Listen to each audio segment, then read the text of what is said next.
Dati, ang sabi nyo dati nasa kalsada ko, pumasok ka, maghanap ka ng pisto. Ngayon may pisto na ako. Ano na naman ngayon? Ano na? Ito nga nirereklamo sa akin. Kuya, yung mga bindor sa labas, hindi ko yan sagot. Nasa loob po ako. Kung mayroon man silang, Sa amin lang. kung mayroon man silang obligasyon, yung mga bindor sa labas, hindi ko naman saklaw yan, nagtitinda sa may harapan ko. Bahala na kayo mag-decide doon. Ang sa akin lang, Tanyang Pasay traffic. hindi ko kayo pinag-initan. Ang sa akin lang talaga, yung maging patas lang kayo.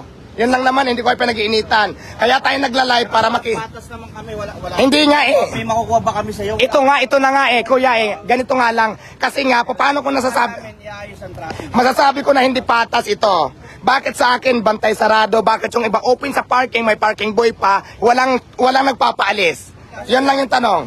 Punta ka ngayon, kuya, punta ka ngayon, ikot ka doon. Wala ho, umaga pa ho ako rito eh. Ang area ng Pasay traffic. Kaya nga, kung talagang patas, kuya, wala naman kayo sa akin maririnig kung lahat makikita kong patas na labanan. Kung lahat pinapaalis yung nangyayari kasi kay Diwata lang tayo nakabantay. Kung nakikita ko naman na lahat kayo umiikot, nakikita ko na walang nagpaparking, walang kumakain sa iba, wala na kayo maririnig sa akin, ganun lang din naman ako. Hindi para questionin ko pa kayo. Ang question ko lang po talaga, bakit sa iba pwede, mag-isang lugar lang kami, bakit sa akin bantay sarado? Yun lang naman yung tanong ko. Wala naman akong question dyan sa pagtatraffic nyo, pang-record, trabaho nyo yan. Ang question ko lang, bakit sa akin lang lagi? Yun lang naman yun eh. Kasi ikaw, Diba? nakikita mo kasi, puro Hindi kasi umaga pa ako rito, nagmamasid ako umaga pa, wala namang umikot sa inyo, wala namang nagpaalis.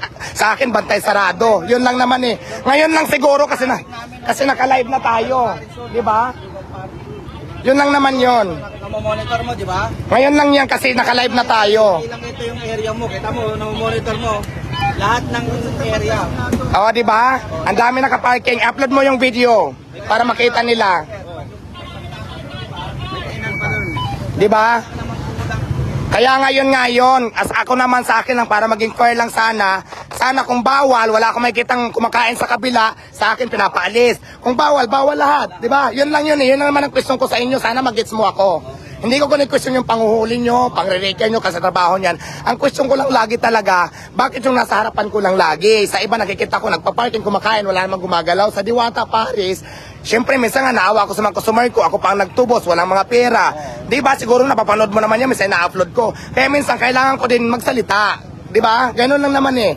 Hindi, iulitin ko, hindi ko kaya question ng sa trabaho nyo. Ang question ko lang, bakit ganon? May pinapaparking, mayroon hindi. Dapat, kung bawal lahat. Yan lang naman. Sige, maraming salamat po.